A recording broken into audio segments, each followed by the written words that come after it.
Hola, bienvenidos a Noticias del Fin, todo lo que necesitan saber acerca del fin de los tiempos. Este día les mostraremos la historia negra de los papas, extraído de los libros de historia. Muchos de los papas eran tan depravados en sus acciones que los que no profesaban ninguna religión ni creencia se avergonzaban de ellos. Pecados como el adulterio, la sodomía, la violación, el asesinato y el abuso extremo del alcohol han sido cometidos por muchos papas a través de la historia. Curiosamente, ninguno de los papas del último siglo y medio, desde León XII hasta el actual Papa Francisco, jamás han manifestado el más mínimo reproche a esas sórdidas historias que están grabadas en los libros, con letras escritas con escarnio y vergüenza. Soy consciente de que atribuirles esta clase de pecados para los que no creen en el pecado, a quienes se autoproclaman como los santos padres, los vicarios de Cristo o el obispo de obispos, será alarmante para algunos de los que están mirando este video.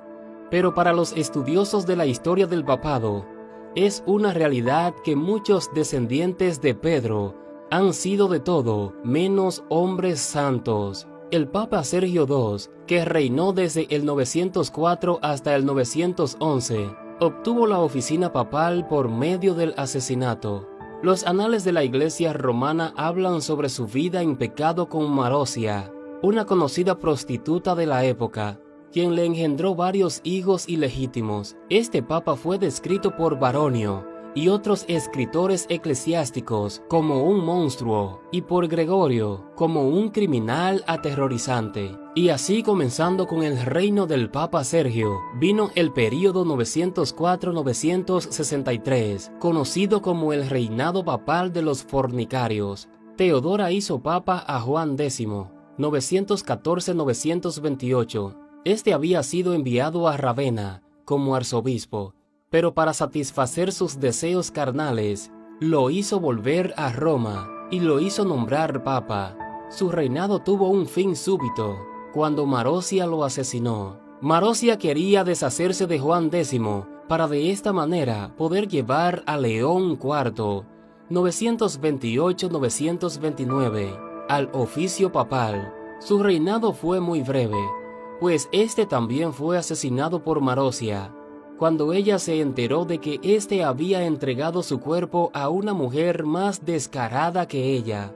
Poco después llevó a su propio hijo ilegítimo, de Sergio III, al trono papal. El muchacho era todavía un adolescente.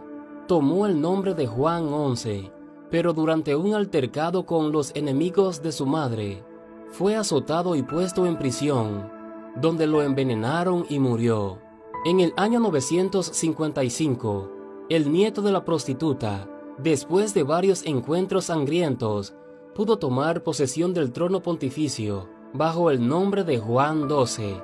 Llegó a ser tan corrompido que los cardenales se vieron obligados a hacer cargos contra él. Este rehusó a presentarse para contestar a las acusaciones, los amenazó con excomulgarlos a todos, y aún así, le hallaron culpable de varios crímenes y pecados, incluyendo los siguientes: hizo prender fuego a varios edificios, bebió un brindis dedicado al demonio, jugó a los dados e invocó la ayuda de los demonios, obtuvo dinero por medios injustos, y fue enormemente inmoral. Tan viles fueron sus acciones que incluso el notable obispo católico romano de Cremorne, Louis Brandt, dijo de él: ninguna mujer honesta se atrevía a salir en público, porque el Papa Juan no tenía respeto a mujeres solteras, casadas o viudas, puesto que él faltaba el respeto aún a las tumbas de los santos apóstoles, Pedro y Pablo. Levantó la ira del pueblo al convertir el Palacio Laterano en una casa de prostitución pública, y fue descrito por el líder pontificalis con las siguientes palabras: pasó toda su vida en adulterio. Finalmente, su vida terminó mientras cometía adulterio. El furioso esposo de la mujer con la que copulaba lo mató. El Papa Bonifacio VII 984-985. Mantuvo su posición a través de cuantiosas distribuciones de dinero robado. El obispo de Orleans se refirió a él, y también a Juan XII y León VIII, como monstruos de culpabilidad, llenos de sangre y suciedad, y como anticristos sentados en el templo de Dios. Además, Bonifacio fue un asesino. Hizo que el Papa Juan XIV fuera encarcelado y envenenado. Cuando el Papa Juan murió, el pueblo romano arrastró su cuerpo desnudo por las calles. La sangrienta masa de carne humana que había sido un papa fue dejada a los perros. A la mañana siguiente, sin embargo, algunos sacerdotes lo enterraron secretamente.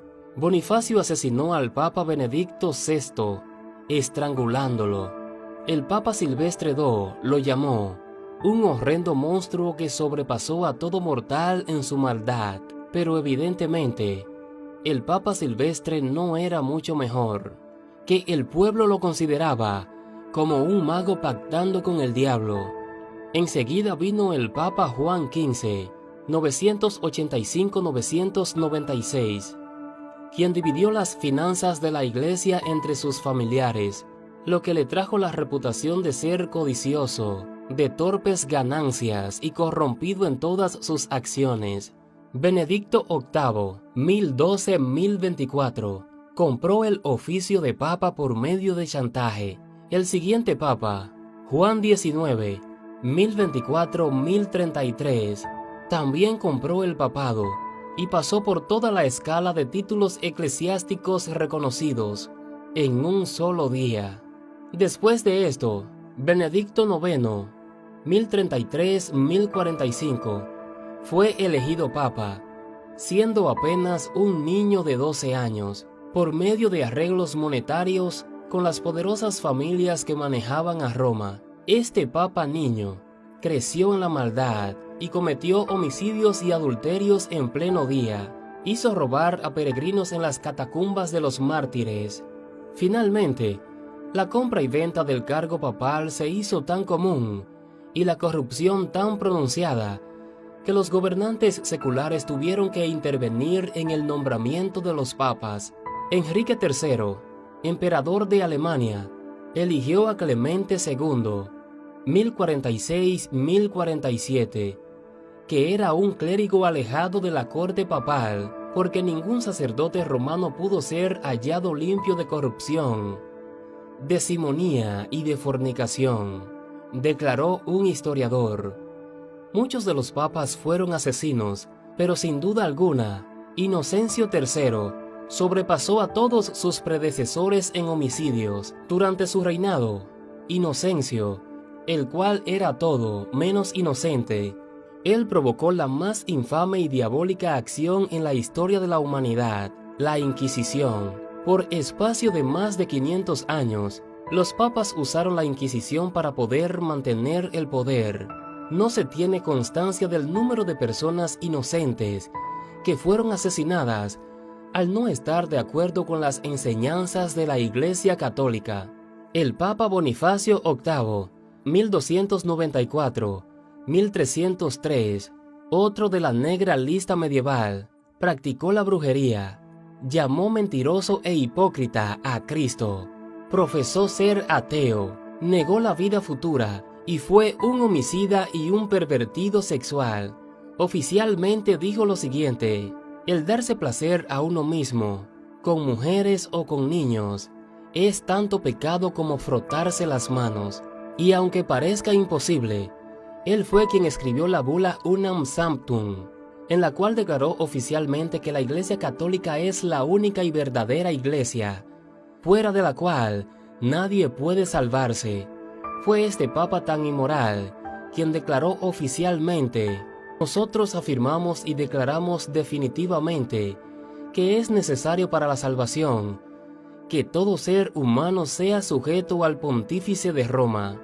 Fue durante el reinado de este Papa cuando Dante visitó Roma. Describió el Vaticano como el alcantarillado de la corrupción y puso a Bonifacio, junto con los papas Nicolás III y Clemente V en las profundidades del infierno. Durante el período de 1305 a 1377, el palacio papal estuvo situado en Avignon, Francia. Durante esta época, Petrarca declaró que dicho establecimiento papal era un lugar de violación, adulterio y toda clase de fornicación. Y debido a que los papas eran tan inmorales, no debemos sorprendernos de que los sacerdotes no fueran mejor que ellos. En el Concilio de Constanza, 3 papas, y algunas veces 4, se insultaban todas las mañanas, acusándose los unos a los otros de anticristos, demonios, adúlteros, sodomistas, enemigos de Dios. Y uno de estos papas, Juan XXII, 1410-1415, compareció ante el concilio para dar cuenta de su conducta. Fue acusado por 37 testigos, obispos y sacerdotes en su mayoría, de fornicación, adulterio, incesto, sodomía, hurto y homicidio, y se probó con una legión de testigos que había seducido y violado a 300 monjas. Lutero describió a los papas en la época como peores en su conducta que los emperadores paganos, y explica que los banquetes de la corte papal eran servidos por 12 mujeres desnudas. Nadie puede imaginarse los pecados tan infames y los actos que son cometidos en Roma. Dijo: tienen que ser vistos y escuchados para ser creídos. Tanto es así que se acostumbra a decir: si hay un infierno, Roma está construida sobre él. Estos libros afirman: de acuerdo a la historia, nos damos cuenta que la afirmación católica de que el papado es una sucesión apostólica es totalmente falsa. Tal declaración significa que todos estos papas, incluyendo a los más ignorantes y perversos, han de ser tomados en cuenta en la línea de sucesión desde el apóstol Pedro, y hay que considerarles infalibles.